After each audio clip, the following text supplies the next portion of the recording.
Iglesia Cristiana La Voz de Dios Tabernáculo Popayán presenta La Biblia, usted y su iglesia. Reuniones miércoles, jueves y sábados 7 de la noche, domingos 10 de la mañana. Carrera 33, número 776, Barrio San José.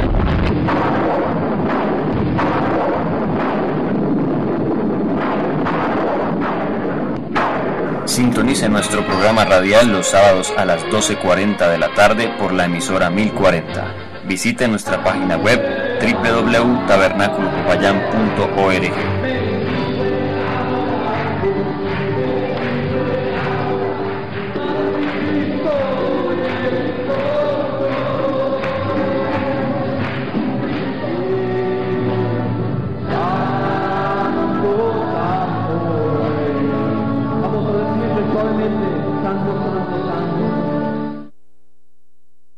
Vamos, amigos, feliz tarde para todos. El glorioso Dios de la Biblia les bendiga en el nombre de nuestro Señor y Salvador Jesucristo. El tema de hoy se titula No es de todos la fe. Segunda a los Tesalonicenses, capítulo 3, verso 2.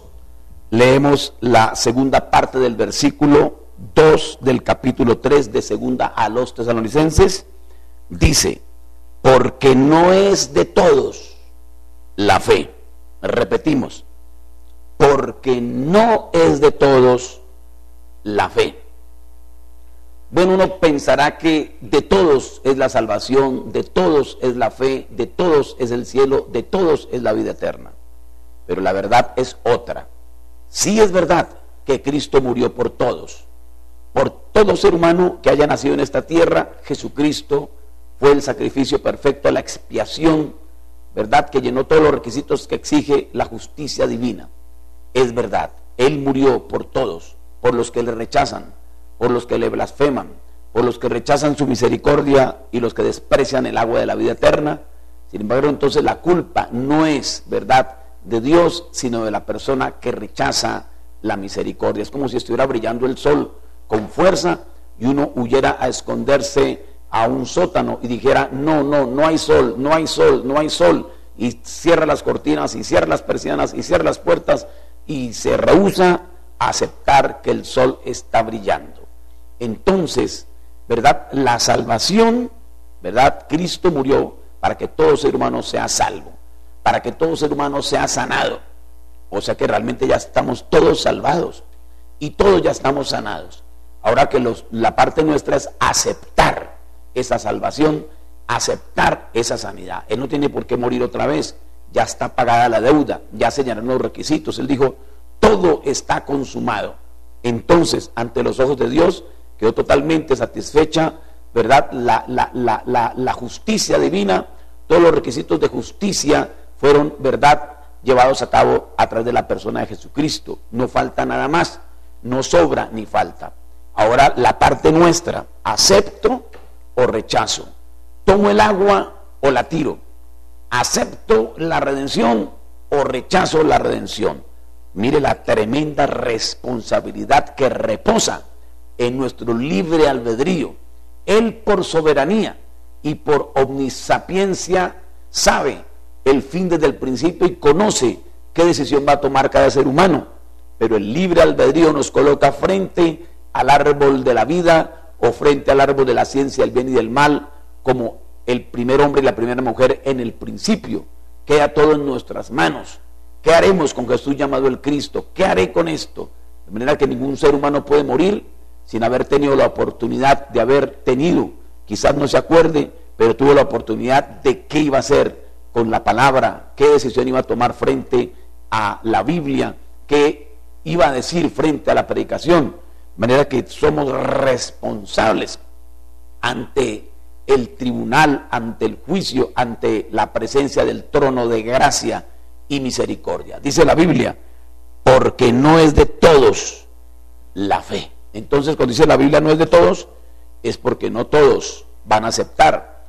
Todos deberían ser redimibles, pero muchos son condenables, porque al rechazar la palabra, como dice la Escritura, que de tal manera amó Dios al mundo que daba a su Hijo unigénito para que todo aquel que en Él cree no se pierda, sino que tenga la vida eterna. Eso es lo que Jesús dijo, porque no envió Dios a su Hijo para condenar al mundo, sino para que el mundo sea salvo por él. De manera que Dios no envió a su Hijo Jesucristo para condenar al mundo. Él no vino a condenarnos, ¿ve? Sino que Él vino para que el mundo sea salvo por Él, para que todo aquel, no importa el que sea, que crea en esta palabra plena y completa, no debe perderse, sino tener la vida eterna. Pero dice la Biblia, el que en Él cree no es condenado, pero el que no cree ya ha sido condenado, ni siquiera se va a condenar, ya está condenado en vida, no va a ser condenado, ya está condenado. Desayuna condenado, almuerza condenado, come condenado, respira condenado, se acuesta condenado, se levanta condenado, se baña y todavía está condenado. Dice la Biblia, ya ha sido condenado. Juan 3:18. Sí, pero ¿cómo así? Porque no ha creído en el nombre del unigénito Hijo de Dios. Y esta es la condenación, que la luz vino al mundo y los hombres amaron más las tinieblas que la luz, porque sus obras eran malas.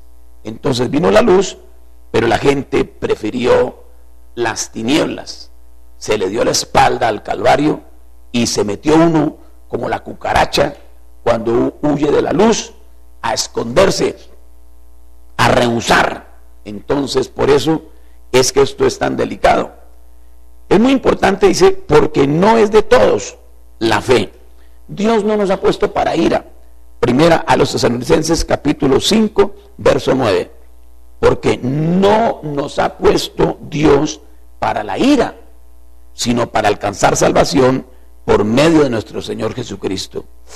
¡Qué maravilla! De manera que entonces Dios no nos puso para ir al infierno, ni para la ira divina, ni para ser destruidos.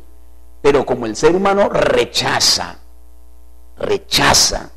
tiene en poco una salvación tan grande, como dice en la carta a los Hebreos, no aprecia, no valora, no toma la palabra eterna, entonces en su propia decisión rehúsa y rechaza. Es como el enfermo que llegara al consultorio del médico y allí en la puerta del consultorio se tira al suelo y rechaza entrar. Le van a poner sangre, rechaza. Le van a poner glucosa, rechaza. Le van a poner suero, rechaza. Le van a poner aire, rechaza. Lo van a revisar, rechaza. Le van a tomar la temperatura, rechaza. Le traen la camilla, rechaza. Lo van a intervenir quirúrgicamente, rechaza. Le van a dar una droga que lo va a mejorar, rechaza. Ya la culpa no es del médico, la culpa es del paciente que rechaza. Por eso es que es tan delicado. Nosotros, la libertad, el libre albedrío que dice la Biblia, no es de todos la fe, y Dios no nos ha puesto para la ira, sino para la salvación. Entonces nosotros tenemos que enfrentar esta tremenda realidad. ¿Qué vamos a hacer con la palabra? ¿Qué vamos a hacer? Dijo Pilato. Bueno, ¿y qué haremos con Jesús, llamado el Cristo? ¿Qué hacemos? Entonces la multitud gritó, que sea crucificado. Bueno, esa es la decisión, vámonos por ahí. Entonces es muy delicado. Ahora, la gente, todos hemos oído el texto que dice, muchos son los llamados y pocos son los escogidos. Eso es verdad. Muchos son los llamados, pocos son los escogidos. Pero hay un tercer grupo del cual casi nadie ha escuchado hablar, y está en Apocalipsis capítulo 17, verso 14. Y los que están con él son llamados y elegidos y fieles. Tres cosas. Los que están con él, Apocalipsis 3:14, son llamados y elegidos y fieles. No solamente llamados hay montones. Elegidos, muy pocos, y fieles, mucho más pocos. Entonces no es el que comienza, es el que termina. Sin embargo, usted, estimado televidente, y yo mismo nacimos campeones. Usted ya es campeón, usted ya ganó, usted nació campeón. Yo campeón, usted nació campeón.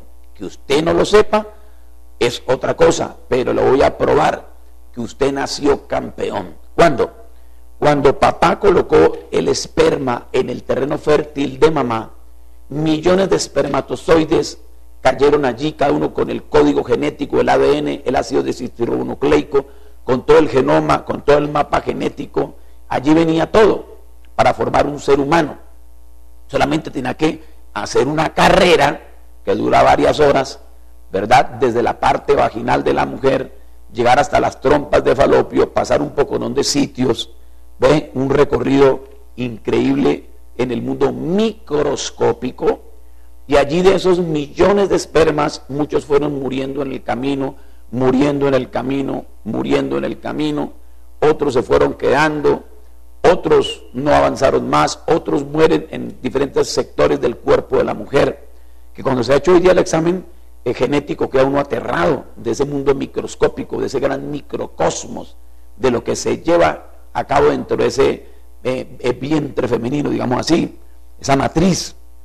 Entonces nos damos cuenta que salen los anticuerpos en otro lugar, ellos llegan a un lugar donde muchos espermas se meten por donde no es, hay como laberintos, eso es microscópico, es una cosa hermosísima, estudiarlo científicamente, hasta que por último, más o menos 50 o 70 de millones que fueron expulsados a través de, ¿verdad?, el semen, ¿verdad?, del varón, esos millones de espermatozoides en un mar, ¿verdad?, microscópico, seminal, cada esperma con toda la genética ya allí, como dice la Biblia, que hasta ahora los científicos lo están descubriendo, pero esto ya había sido dicho mucho antes de que el ser humano ni siquiera supiera que hay un mundo microscópico. Salmo 139 dice en el verso 13: porque tú formaste mis entrañas, tú me hiciste en el vientre de mi madre, te alabaré porque formidables, maravillosas son tus obras. Estoy maravillado y mi alma lo sabe muy bien. No fue encubierto de ti mi cuerpo, bien que en lo oculto fui formado y entretejido en lo más profundo de la tierra. Mi embrión vieron tus ojos, y en tu libro estaban escritas todas aquellas cosas que fueron luego formadas, sin faltar una de ellos. Cuán preciosos me son, oh Dios, mis pensamientos, cuán grande la suma de ellos. Mire que en el embrión microscópico y en tu libro, lo que llaman los científicos hoy, el famoso George Smoot lo llamó el libro de la vida. Leer el código genético, cómo es que se arma un ser humano, y eso es una cosa impresionante.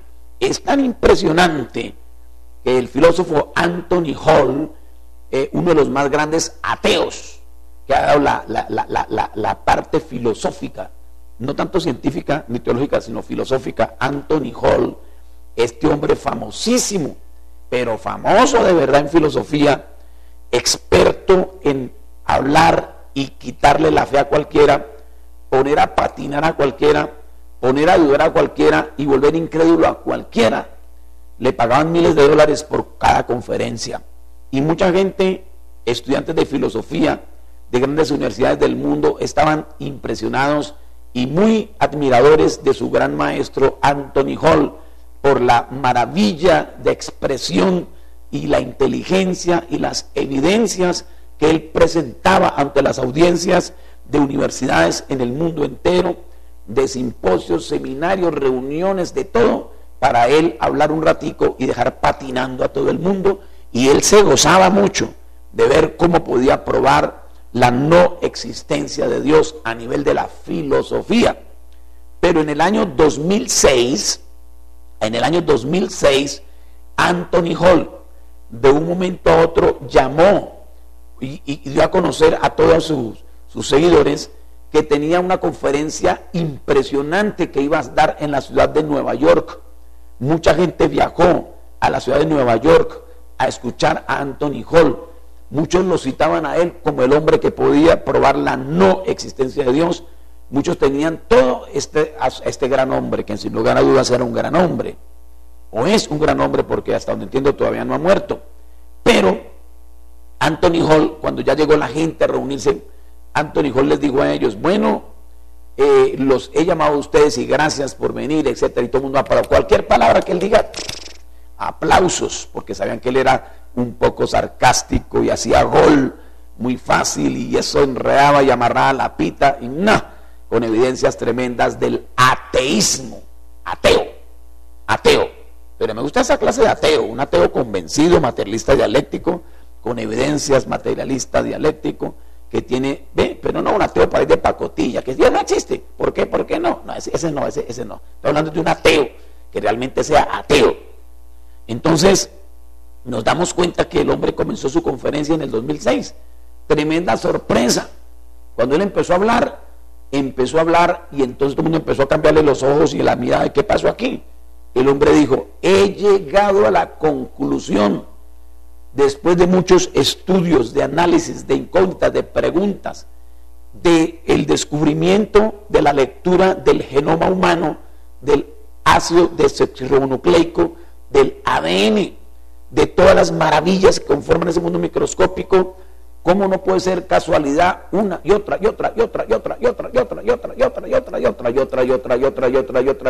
y miles de cosas que no puede ser casual?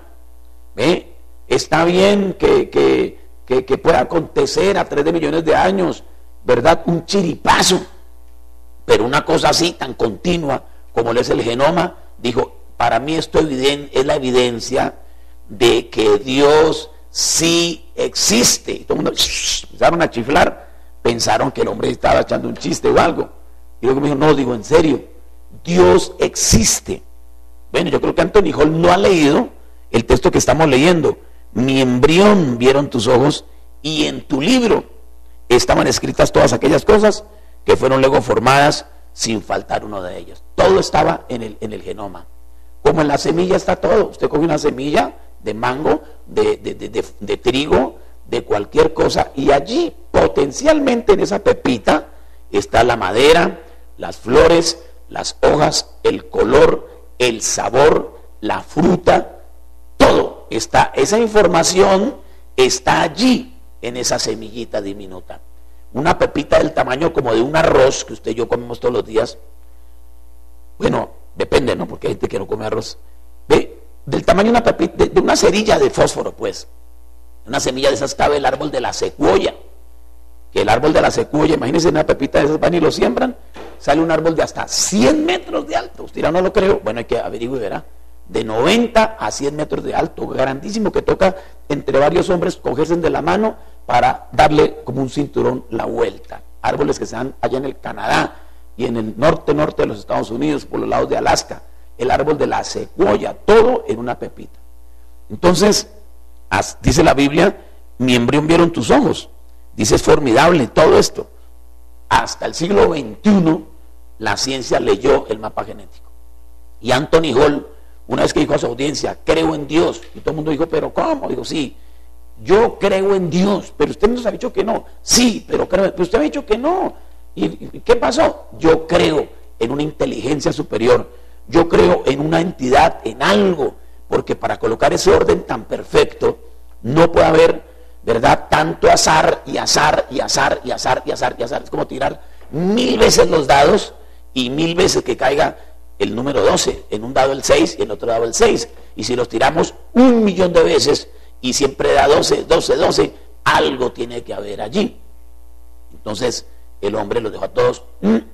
Muchos dijeron, no, el hombre se volvió loco por tanto leer, por tanto estudiar, pobrecito. Digo, y es más, el Dios en el que yo creo, no les voy a decir que es el Dios de los cristianos, ni que es el Dios de la Biblia, pero una cosa sí sé, que hay un creador, que hay un Dios, que hay una inteligencia suprema y superior a todo. Y ese Dios muy bien pudiera ser, dijo el filósofo Anthony Hall, el Dios de los judíos, el Dios de la Biblia, el Dios del cristianismo. No dijo que era, solamente que muy posiblemente. Entonces mire usted que usted ya es campeón, porque usted ya ganó la carrera. Usted era un espermatozoide. Yo fui un espermatozoide, no 2 espermatozoides, no 3. Yo fui un espermatozoide del mundo microscópico. Entre esos millones, ¿verdad? Que por ahí en enero, más o menos mes de enero de 1956, mi papá colocó en mi mamá. Llegó febrero, marzo, abril, mayo, junio, julio, agosto, septiembre, octubre. Nací el 28 de octubre del 56. Yo no me acuerdo de esos 9 meses que estuve allá en el vientre de mi mamá. O como le dije a un hermano, yo estuve 9 meses en la India. Me dijo, ¿usted iba a la India? Y yo estuve 9 meses en la India. Me dijo, hermano Germán, oiga, ¿y usted por qué no me había contado? Y dije, no, yo estuve 9 meses en la India. Yo, pero ¿cómo así? Le dije, en la India mi mamá. Estuve 9 meses en la India mi mamá. Y yo, no, tranquilo, de vez en cuando hay que ponerle humor a las cosas.